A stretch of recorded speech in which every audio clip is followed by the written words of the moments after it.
We are officially live now. Are we? Mm-hmm. No. So we wanted to come on here to talk about our experience with premarital counseling, which we had our last session today. Ready? Mm-hmm. Sure? Mm-hmm. Okay. I was just thinking, About what? what am I going to say? I don't know, but... There's a lot. Oh, man, there's a lot. Phone. Huh? Hey, Sid. How about I drop the phone? Okay, so we started premarital counseling in the summertime before we were actually engaged. We did our counseling with our pastor, Pastor Tim Baldwin, at Bethel Northeast. And I think you reached out to him and told him that you wanted to sit with him. I think so. Yeah. So why was it important for us to do counseling? Are we about to get real? Yes, that's the point. Okay. We was a mess. We was tripping. And in what way were we tripping? I feel as though... I don't feel like I'll be tripping. You can't move too much or the phone won't drop. So you're going to have to be still. So we was tripping. Okay, got it. We were tripping.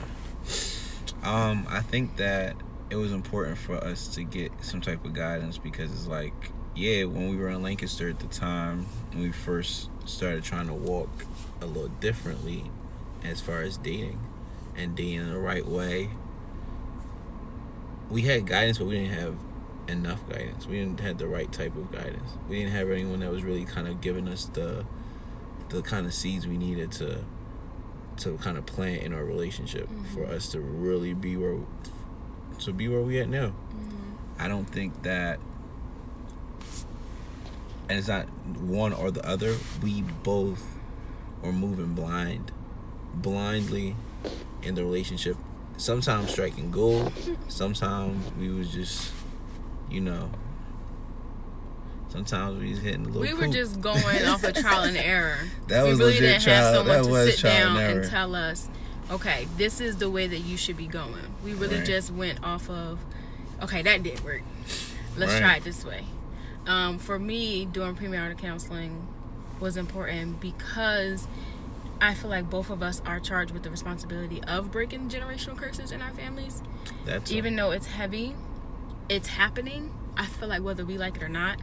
And we really couldn't keep going off trial and error. We really had to get some actual spiritual guidance and someone that we trusted, and we trust our pastor completely to really be able to guide us in the right way. Well, I trusted Pastor Tim because he was blessed by my pastor. You know what I'm saying? Yeah. He was blessed by PJ. We trusted him at the end of the day. So low key was like, yeah, I'm gonna. I think that would be good for us to get some guidance from him. So we did like 6 to 8 different topics. We did a topic on the purpose of marriage, and the purpose of marriage, we probably should have brought our notes into this, but we didn't. The purpose of marriage was to be one, to become one flesh, one body, one spirit, all of that. Right. And we also talked about communication. We talked about conflict resolution, finances, roles in marriage. That was big. We talked about the roles in marriage. That was big. And I feel like I might be missing some. And then our last one today was about sex. He saved sex for last. And he said he does that on purpose. Because it's such a multi-layered thing. And it really does. It's a really big part of marriage. So save the best for last. Yeah. So I think what was the most impactful session for you? Oh, that's not fair. Well, which one out of all of them do you feel like you learned the most out of? I don't think that one was more impactful than the other. I want to say sex so bad to be funny and cliche, but in being honest, I think I did so much groundwork trying to prepare for the sex conversation that it was just like, oh, I already know this stuff. Nah, like I'm gonna say, man, it's dark. I'm a dark guy. I'm saying, but no, I think because they're all tied in, you have to look at it like that. Every single one was connected in some way, shape, or form, every single one made us. I'm not sure. I don't want to speak for you, but and just correct me if I am speaking for you if you agree. But like, it made me reflect on us and how everything that we had to take from each lesson affected you. So what do I do that affects you? What do I do that affect me? What do you do that affects me? And then what do we do that affects us as a whole? You know, every single layer made it very like more straightforward that before we can do anything as a group, we had to be whole as individuals. So like I feel as though in every as far as even talking about the roles, like I had to start looking at, you know, the men who I know who are married and the roles that they play in their relationships, and then the women that were like married, I couldn't really put too much emphasis on that because I'm not a woman. That's not my role. I had to worry about my role, or like, you know, basically not only what I do with you, but even what I do without you. Because when you're not around, you're still affected or impacted by what I do. So I feel as though every single session had like just kind of just went back to being whole before. That's a big thing. Being one before. Yeah, being whole before. Yeah, being whole before I'm whole with you. I think communication and conflict resolution were meaty. Okay. So for the communication session that we had, our pastor actually had us. I was sitting at the table and he was at like a whiteboard, and I had to describe a picture to him. Wait, don't give that up, because you don't get that up for nobody. Don't get it up. Don't get it up. Oh, I guess in case someone from our church is watching. Yeah. Don't get it up. Basically, it showed us that I have a certain way of communicating and he has a certain way of receiving. So I can communicate something as best in my mind, but he's still going to receive it on a whole different way. He's still on the other side of receiving, so he's going to see it differently. And vice versa.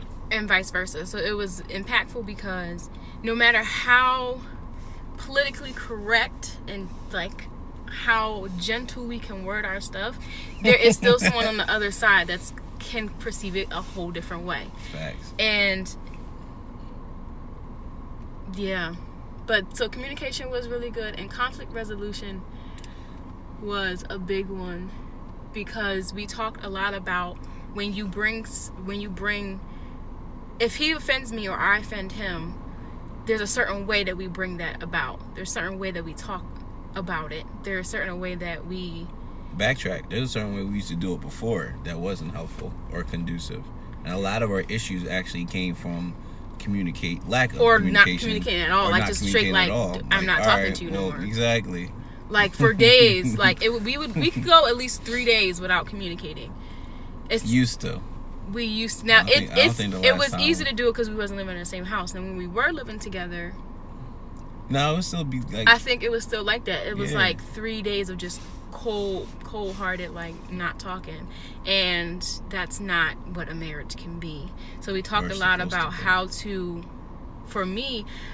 still coexist and live even when there's conflict, like not allowing conflict to be a dark cloud over the whole rest of our lives. And even if there's something that we aren't able to really work through right now, tabling it and still conducting life through it. That's something that is still working on, because it's not something you can just pick up, I feel like. Well, I think it's also, that's the difference between you and I, because like you're a type of person, you don't really like conflict. So talking things out, you don't really like doing at all. You don't really. I've never really had to. You had to. You can run from stuff. You was Forrest Gump. You was running. No, it wasn't even running. Like I never really had conflict at my door. No one ever really brought conflict to me, as in like, you offended me, let's talk about this. And the one time that it did, it was like, oh, this is the Matrix. Like I was just like, so like with you, I feel it's always conflict, first of all, and then we always gotta talk about it. So it's like, I can't run from it. So it's not that. I think that most people, because you're such a strong person, that people are probably, so you're saying people are afraid of me? Yeah, they're afraid to bring conflict to you, because I don't think that I'm the first person I'm just the first person to bring it to your door. Yes, you are the first person to ever hold me accountable. Like, you know what I'm saying? And it's not even just about dating. Like, that's even like friendships, like regular relationships. Like, I think that because what I realized, this didn't just strengthen my relationship with you. This strengthened my relationship with other people too. Everything that I was doing with you, I could strengthen like certain parts of my relationship with other friends. Yeah, so communication and conflict resolution doesn't just stop with us. Bree says she was afraid of me back in high school. I was a little rough, probably. So communication and conflict resolution. If I can learn it with him, I feel like if I can learn it in my relationship, it should be easy everywhere else, because this is the most intimate relationship you can ever have with a human being. Facts. And I feel like if I can achieve it with you, then I should be good in other places. And I feel like it has been that way because you've challenged me since day one. So now I'm not afraid to actually do stuff, like to actually speak on things. Because if I can survive you, I feel like I can survive anything. That's how I feel. So we talked about finances, and well, all the things that we talked about in counseling were already things that we've talked about on our own time. It was more so attaching the biblical principle of it, attaching the spiritual guidance of it, attaching the our pastor has been married for 16 years. Wait, so can we go back a little bit? What? The reason why a lot of those things, I want to touch on this because we want to talk about communication. So a reason why a lot of those things we talked about, and I mean, I just want you to be able to be comfortable with this. Like, either you had certain parts that I wasn't listening to, and it was just like re-strengthen or reaffirm with pastor. And I felt as though a lot of things that you said I wasn't listening to you. No, things that I wasn't listening to that you might have came, like, you know what I'm saying, sometimes it might have been reaffirmed by pastor. So it was like, dang, all right, that's confirmation. Like, okay, cool. Like, I think Zano's making a little sense there, and vice versa. There was times in which I might have been like, yo, XYZ, and you was just like, Nizzy and all. And I'm like, no, you have to listen to this. And it'd be like, all right. And then it'd be like, oh, pastor, be like, oh yeah, you know, you da-da-da-da. And it'd be like, but do you feel like you learned anything through our sessions that never clicked for you before? Yes. What was one thing? Because of the our differences in communicate our differences as far as communication. I ain't trying to get too close. I'm trying to be holy, girl. Stop it. Signal. We on camera. I think that the fact that we have differences in not just like opinions but perspective. We can hear the same thing and we take it differently. We can say the same thing and we take it differently. So even like that example you're about to give up, like that was just basically a listening exercise where we both had to kind of give each other some instructions, and we had two different outcomes by giving each other the same exact instructions. So I mean, you know, that kind of showed that like you see things a little differently and you hear things a little differently. Because I could say something and I might mean something nice, and how many times I might think I'm saying something nice and you take it somewhere way left. I'm like, whoa, that's not what I was saying. Yeah. And vice versa. You might want to say something like and give me some positive construction, like criticism, or constructive criticism, and I might like, yo, who you talking to like that? Like, I'll be like, you kind of disrespectful or something like that. So we cross sometimes boundaries, or I guess, or outlooks on things sometimes can turn ugly if communication isn't thorough and clean. I think if anything, going through these sessions helped gave us a better way to communicate, like continuing the conversation. So it wasn't like we would go into a session, talk about it with pastor, and they're like, all right, that's it. But we would continue talking about it for a couple of days, applying it, and continue, like, keep going back and like refreshing it. Because this definitely isn't something that you learn it and that's it overnight. No. And especially because it's a lot of the stuff is like new-ish, like, you know, becoming a husband and wife God's way is new, and it's not like something that it's just the switch just comes on. Like when you say I do, all right, now I know how to be a wife. Like I'm actively preparing myself, I'm actively doing things so that my mind can be prepared for the role that I have to play. And like, for example, when we were talking about roles, like everyone's roles are different, but like we had a conversation of what is our household going to look like? Like, what are my strengths and what are your strengths, and how do they help each other? Because a marriage is like a puzzle piece. Like, you have strengths that I don't, and I have strengths that you don't, and together we can make each other better because of that. And I mean, we've known that before we even went into counseling, but it's better helped us continue talking about like what's our house going to look like, how do we want to run our household. For me, I also got a better understanding of,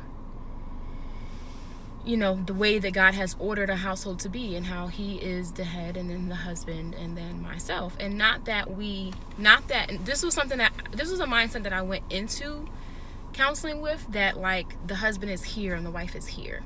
And I was able to understand that that's not the case. We are both here. However, the husband has added responsibilities as the head of the household, that he is responsible for me and for eventually children. He is responsible for our safety and our protection and providing. Not that he is up here and I'm down here.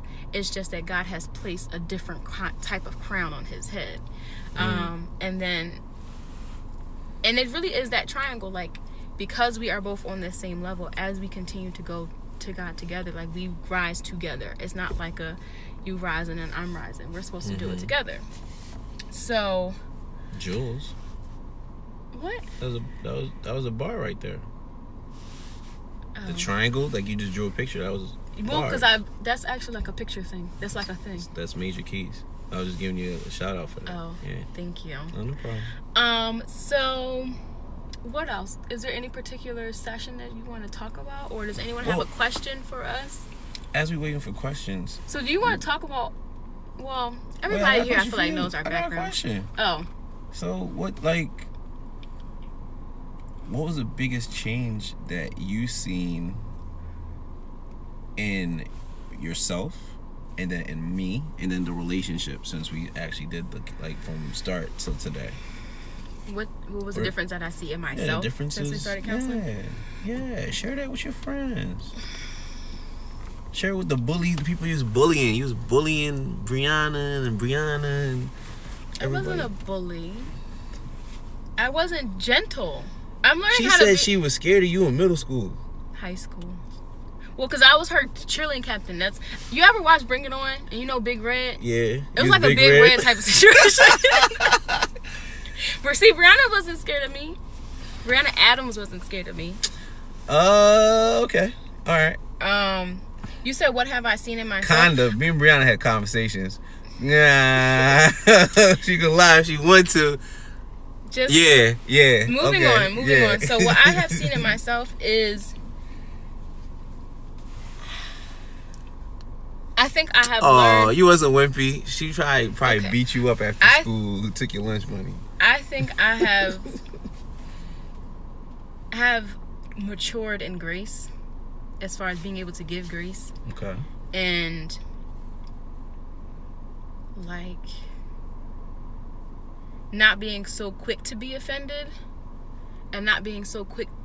I'm still learning how to do this, but not run with what you're saying, and trying to get what you're saying. Like, cause sometimes it's hard to say what you really want to say, so you don't say it in the best possible way. So instead of trying to run with that and make a whole big deal out of it, I'm not perfect in it, but it has been progress. That what are you really trying to say? Like, do you feel like there's a difference? And now, I'm a little bit slower in my turn up. You already know. And your turn up is turned down. Yeah. But I think that also, it's only because.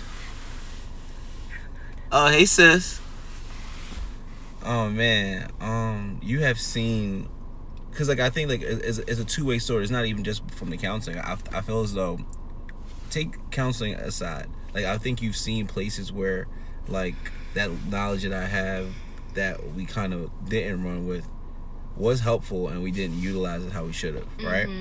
Then when you bring counseling into the fold, and we kind of realize why certain things you just can't run with it, is the type of person you are, which is fine, because just like you said, I challenge you, you challenge me too. You're not the type of person just run with anything somebody say. You need facts on facts on facts, and it's not just facts. It's facts that got to make sense to you, and facts that you're okay with. If you ain't okay with it, you ain't gonna do it. But it was also for you now to be vulnerable and allow facts that you didn't understand to be given to you, and for you to run with it. That was something that you didn't do before. That was kind of, you know what I'm saying, you allowed to do now. So I think the biggest part of premarital counseling, or counseling in general, because now that we have finished actual premarital counseling with our pastor, we will be continuing on finding our own individual counselors to be able to continue. So out of counseling, we realize that there are still deep-rooted issues individually that we really want to work through before we enter into a marriage. Things that happened to us before we even knew each other, that still play into how we interact and how we see things, and how I talk to you, and how you respond to how I talk to you. So we still have a lot of work to do, and we do have the time. So we're going to do our individual counseling, and then we will get an actual couples therapist when we walk into marriage or whatever, because I don't believe before that. I mean, even because just because we stop with pastor now, I mean, just as we're getting closer, things are gonna get hectic, because we're trying to plan an engagement, plan a marriage, plan a honeymoon. Well, yeah, so we're going to continue to do the counseling, because we recognize that it is very important for us as individuals. You need a mediator, because together, because when we were in counseling sessions, we would if y'all know Nick can get off topic very quickly and can talk a lot. Ain't about that. But what I'm saying is we would get off topic a lot, because we were maybe actively in a conflict that had nothing to do with the topic, and that we needed to handle it now. That ain't off topic. That means. But you still get off topic though. But that means regardless, if something's hot and ready like Little Caesar's Pizza, I'm bringing it to Pastor. Because there was this one time when we walked into counseling, hot, and Pastor was like, "What's wrong with y'all? What's going on?" I was like, "Nothing." And we're like, "Nothing." And he was like, "He's like, okay." I'm like, "Let me tell you what's wrong." He was like, "So what's really going on?" Ugh. And it was something that maybe happened days ago, but we still weren't through it, and it really helped to have a mediator to help guide us through that,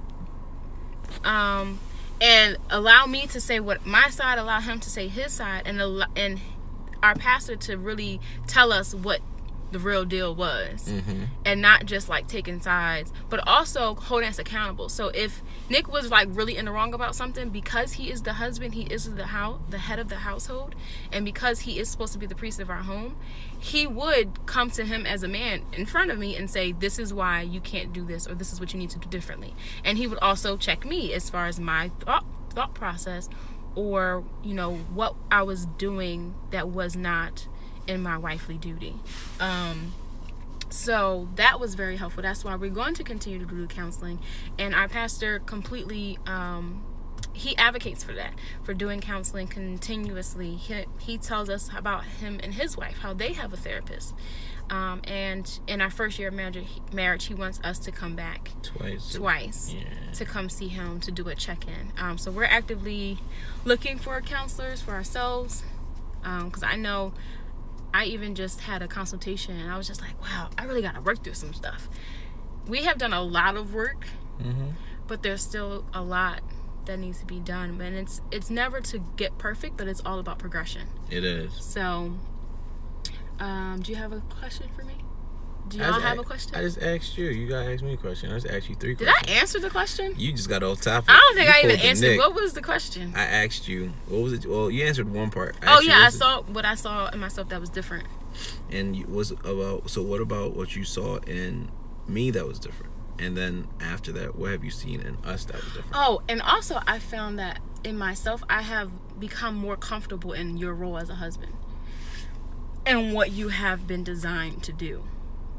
Not just with counseling, but also because Pastor Todd recommended that we read Love and Respect. Pastor Todd? I'm sorry. That's our second pastor, Transformation Nation. Pastor stupid. Tim. You are stupid. suggested that we read Love and Respect, and so we read that, and it talks about a lot about how men are designed and how God designed them and respect for them and all that. So I think I've seen a difference in me trying to, being more comfortable in your role as a husband and as the man, and respecting that you have certain responsibilities and being comfortable with following your lead. I feel like you don't just achieve that and that's it. You got to keep going. Wait, following my lead? No, I'm saying I am learning how to get there. Oh. It's actively working. It's a progression. You want to talk about how hard was that for you? To learn how to follow? Yes. It's not easy. It's really not easy. Why was it's not easy because I am a natural born leader. I'm a natural born leader. I'm a black woman. I come from a household where I saw my mom pretty much lead. And that's just, and I've never had any point in my life where nobody told me like no, or told me, or you were the first person to ever really tell me like no, sit down. I've never had anyone really hold me accountable, and I'm not to say that maybe people didn't try, maybe I wasn't receptive to it. That could be very possible, but having to like relinquish my control as a person, that was hard for me. And two, to be like, for instance, as a husband, if we want to move forward, if we want to move to Tulsa to go be a part of transformation, and you say, no, Zana, it is not time to do that, we're not going to move forward with that, but I'm like, no, like, I want to move to Tulsa, like, I'm going to go to Tulsa, I'm going to go, because I'm the type of person, I used to be, I want what I want, I'm going to get what I want when I want it. Get down and lay down type of thing. And I have had to lay that down. It really is a dying of self.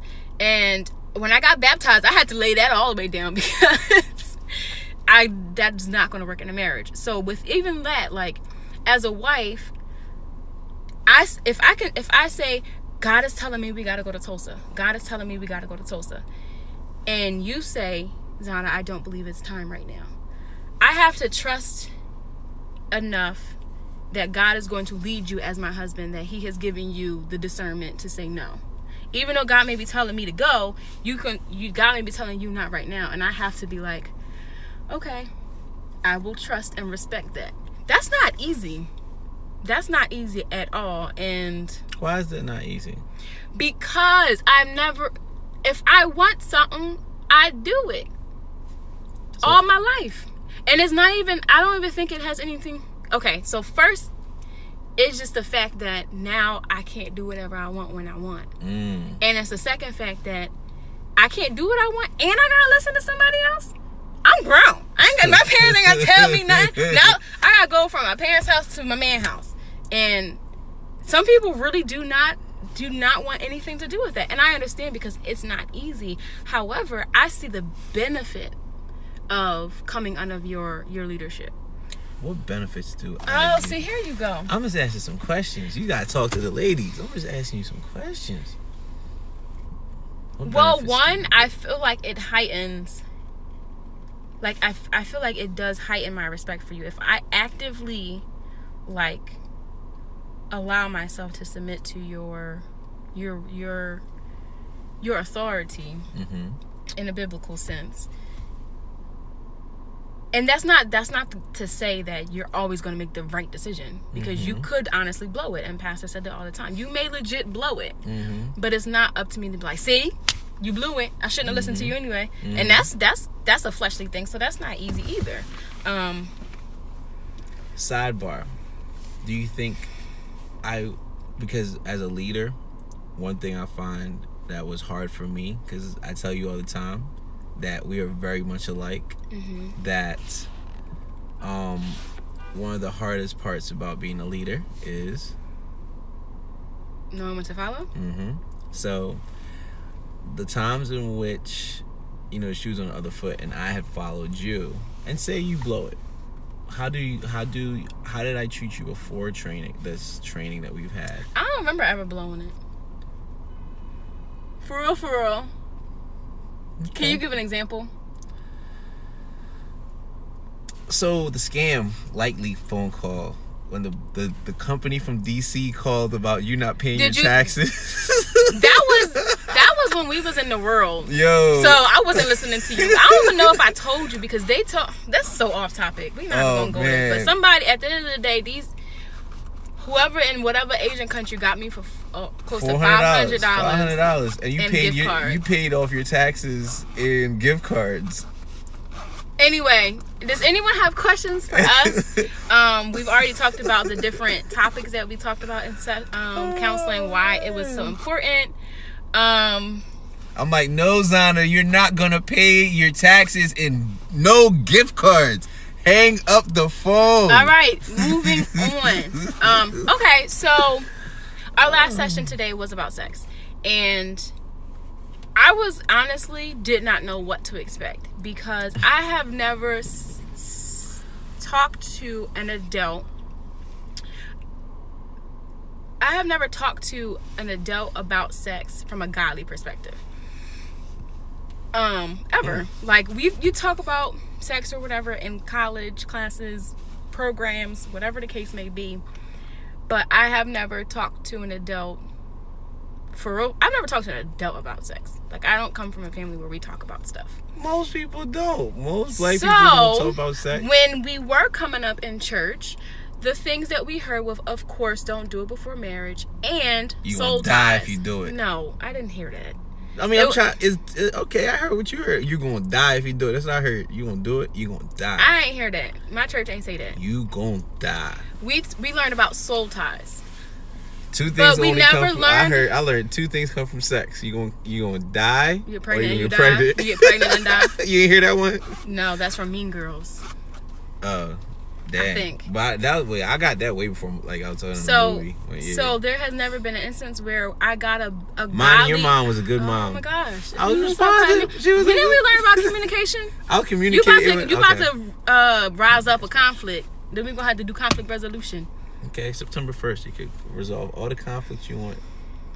We're talking about sex, right? So, yeah, so I never really got my view of sex was real skewed and real worldly and real twisted, perverted, not really what God intended. Mm-hmm. So I didn't know what to expect. I didn't know what pastor was going to ask us. I didn't know. So like he knows that, we did live with each other at one point.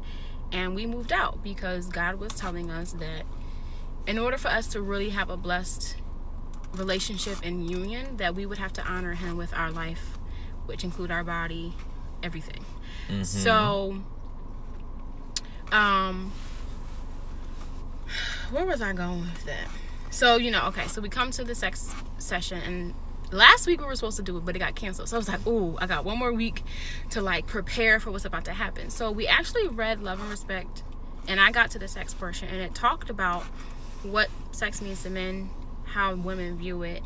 And, I read a lot of different things, like why God designed sex, how he designed it, what he designed it to be. And I came in with a lot. I'm still working through a lot in my mind, like how sex is supposed to be and what it's not supposed to be. Like, the world will honestly say, like, you got to do stuff so somebody else won't do it. And at the end of the day, your husband should love God more than he loves you. Like, you should love God more than you love me. Mm-hmm. And I should love God more than I love you. And because of my respect and my love for God, I won't step out on you because that would not please God. And vice versa. Mm-hmm. So regardless if I'm swinging from ceilings, you shouldn't leave me or go find someone else that's swinging from ceilings just because you respect God with your body. You said if you're not swinging from ceilings? If I'm not swinging from ceilings. Oh, okay. That's on no, but that's what I'm saying. Like, you shouldn't be coming into the mindset with, I have to do this for him because if I don't, somebody else will. However, we talked about like not withholding it because I'm mad at you, mm-hmm. like not using it as a punishment, mm-hmm. or not using it to get certain things from you. What you want? But I also came into like, I don't want to feel like I'm on demand to someone. I don't want to feel like I'm just. Well, I don't want to feel like I'm on demand I don't want to feel like all these whenever goods. you say something, I gotta hop, skip, and jump. And Pastor said that that's not the case. You shouldn't feel like you're a slave, but I feel like that's what the world says. It's like, you know, when your man won, you gotta do it, or he's gonna find somewhere else. Regardless, what it comes down to is your love for God should keep you in line. But like we kind of learned today too. I mean, and I think that the deeper we go into individual counseling and even group counseling, like there's reasons why you have those feelings. It's not just you just a strong black woman that you ain't take nothing from nobody. And like it's one of those things where, in all honesty, if we're doing it the right way, if I'm loving you how you're supposed to be loved, if you're respecting me how I'm supposed to be respected, you're getting what you need when you need it, and vice versa. It's not gonna be no, oh, I'm not doing my job, but what's up with tonight though? Like that's just not what it's gonna be. Right. It's not like I'm not gonna hold up my end of the bargain and then come to you like, oh, you stayed home with the kids all day. You've been up on your feet since 5. I just got home. The first thing I want is to see you upstairs. Nah, like I mean, it's a lot, and also I can't, you know. We do have a question. So we were asked, what is the purpose for sex? The godly purpose. Well, the bottom line for that is procreate and recreate. So procreation and recreation. Recreation is fun, baby. Whatever. Fun. But it's to create oneness. So in the eyes of God, you are not married to your spouse until you join your bodies together. The point of sex is to have the most intimate experience you can with your spouse. The point of sex is to share love, to share intimacy, and to please each other. Like you're coming into a marriage with the idea of this is the only person I have for the rest of my life. And my husband likes to watch Game of Thrones, so I'm going to watch Game of Thrones with him. On the same tip, my husband likes whatever position he likes, so I'm going to do that to please him. So it's also a pleasing aspect, it's also a connection of intimacy, and it's also a learning. It is, because you learn a lot about your spouse in the sexual encounters. If you do it the right way, we learn about ourselves too. Because you find out, wait, what you doing? I never. You talking like not even on the physical. I'm like, when you be doing certain things, just saying certain things. Like for me, just be like, try to get in trouble. I gotta wait. But you know, it's also interesting because that comfortability. Like if it's done the right way, you will never feel as though like you're a sex slave. You're supposed to feel like, all right, well, that's my man, and you know. Yeah, it's to meet the need of your spouse. I hope that makes sense. The book that we read is called Love and Respect by Dr. Eggerichs. I think it's Eggerichs. Post it on your story. We're actually going to read a couple more. He gave us 2 or 3 more books to read. Where's my phone? We're also going to look for books that have been written by Black authors. Because when I was reading the book, I did get a sense of, okay, I need to learn about this from a black perspective, because I feel like we deal with it a little bit different in our culture than in white culture. That's very and the book real. is written by a white man, but it is very well known. They've had conferences about it, and lives have been transformed because of it. So it is helpful, but I also wanted to see a black perspective on sex, respect, love versus lust, all of that.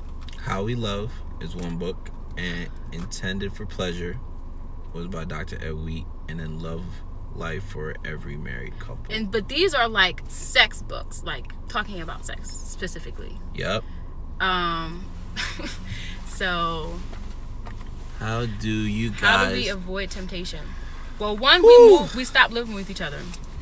Yeah. We stopped living with each other. Our reasonings for stopping sex, as well as our journey to getting to that point, was completely different.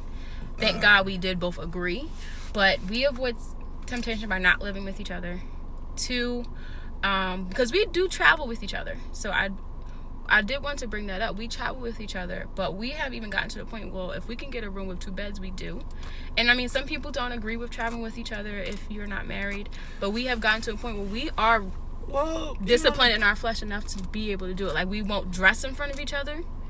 Like, we won't be getting dressed in front of each other. Like, if that's we funny. do only have one room, that. Yeah, we really don't get. I'm because I don't really. I made that boundary. You may not have realized it, but I made that a boundary. I didn't even realize because I wasn't. Because my thing was, I guess, because we had different reasons. So I didn't even realize actively made that a boundary. I guess I didn't tell you. I don't know, but yeah, you definitely did. I was just like, oh. Avoiding temptation. Also, we had to really like look at what are our temptations. Like, because what tempted us 2 years ago aren't the same things that tempt us now. Like, honestly and truly, I believe for me, it has gotten a lot easier since time has gone on. And I mean, I can't speak for you, but the things that tempted me before don't tempt me now. So it was interesting though, because like, so it's going back to communication. Lack of communication was my temptation. That was basically how things was back in the day. And like, unfortunately, being honest, you could be like the president of the United States with your monologues after sex. Like, you just, for some reason, was a connection back then. And what I realized was I can't build an opportunity to talk to you just because we having sex. But what does that have to do with temptation? So we had to, no, I'm saying, so when we had lack of communication, that was the only time, like, it was like, all right, I'm tempted to have sex with you because you're going to talk better if I lay down. Oh, so you learned how to communicate with me. No, you learned how to communicate. Like, I felt like we couldn't only communicate when we had sex. That's a bad combination.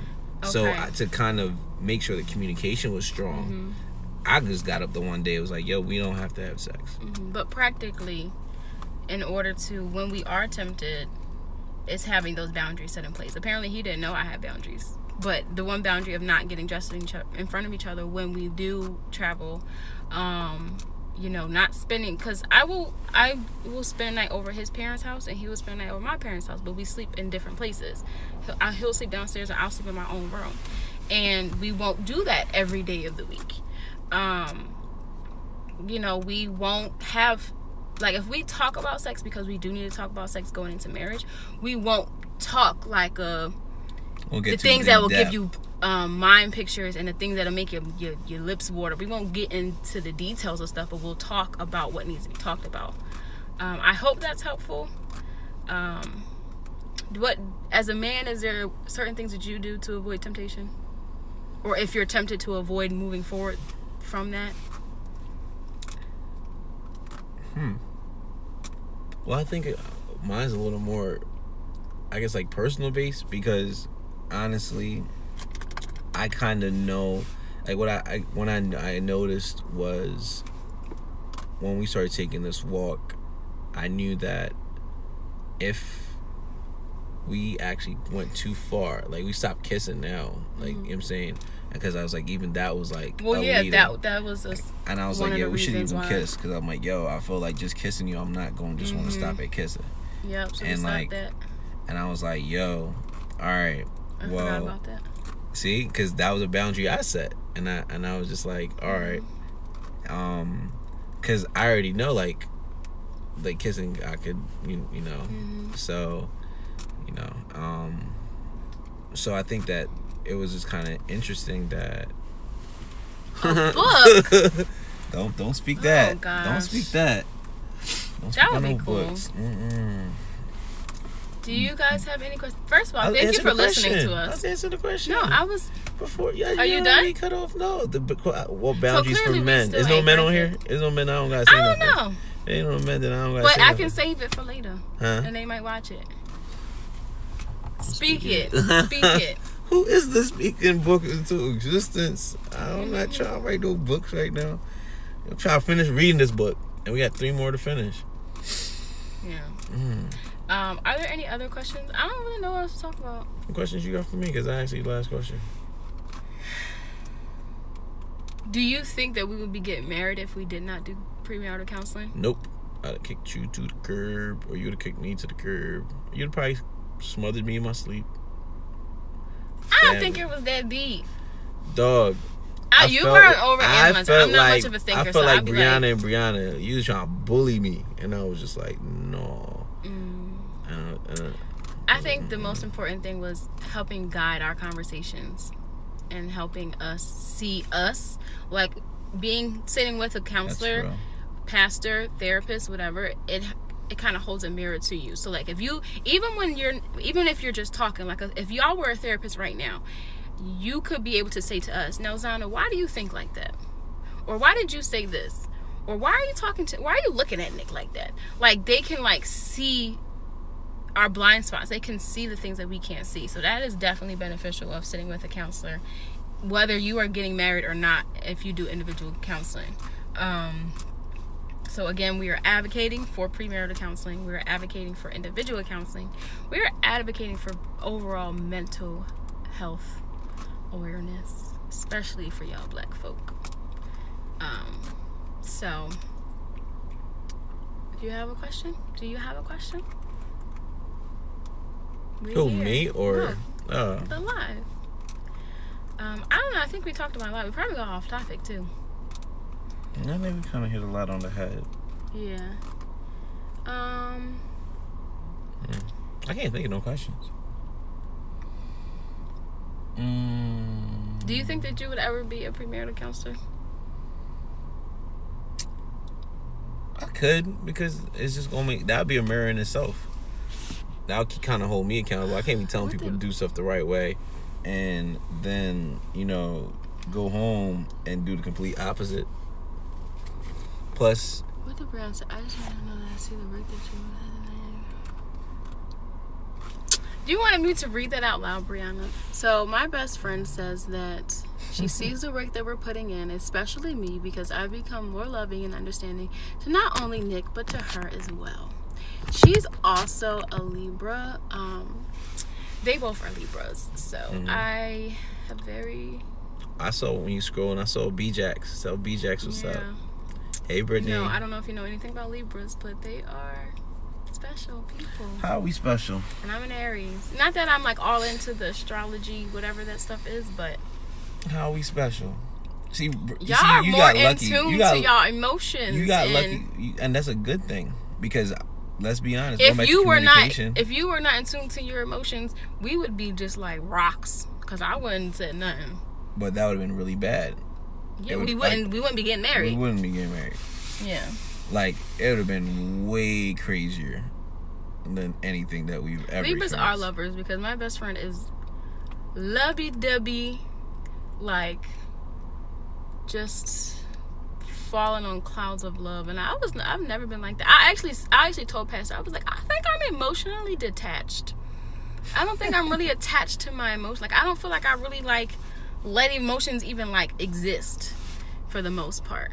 But I'm trying to, the one thing that I really want to achieve before we get married, and also like, within the first year of marriage, is I want to be that gentle, kind, loving, nurturing, all on her man type of wife. Like, I want to be gentle with my words, my actions, how I react to you, what I say, all that good stuff. And not so according to Pastor Todd, that may just be this. If I was to say that's not who I am, that may have been a lie that I've just allowed to attach to me. So I may actually be that person. I don't know, but I don't think so. But the funny thing is, it shows at the funniest moments. It actually shows when, like, you feel as though your world has ended. Anyways, we're completely off topic. No, that's not off topic. Yes, it is. Because that's a big part of the communication component. You can't be lovey-dovey and try to be all up on your man, or I can't be trying to communicate with you without being smart or being nasty to you when, like, I can't, like you're saying, like, you can't be lovey-dovey when it's the last straw, when everything like about to end. Like, I'm like, yo, I'm done. Yo, we done. Like, now you're trying to be all lovey-dovey. Right. And I can't be like, all right, well, now because I've been nice to you this whole time trying to talk to you, you ain't hearing me. Like, it's not like, all right, now be nasty to you. Which is something that I did. Like, you know what I'm saying? Like, that's the funny part about Libras. Like, yes, we are lovers, but it's a balance. It's a scale. Yeah. It's two sides to that. And unfortunately, I hate that you had to experience that. That's not good communication. Yeah. Like, if you was a Libra, that you'd have been like, oh, you ain't take the trash out? We ain't having sex tonight. Like, that's... Okay. So, I think we have talked long enough. I think we legit been talking for like 50 minutes. It's been like 50. And we got a meeting to go to. So, we thank everyone for coming and watching. And hopefully it really was worth it for somebody to watch it and listen to what we had to say. We really advocate for going to premarital counseling if you are already engaged, and even if you're not, because we started before we were engaged, but that's because we were pursuing marriage. But we also advocate for individual counseling. So thank you so much for tuning into our conversation. We do this all the time. This is mostly when we talk is in the car.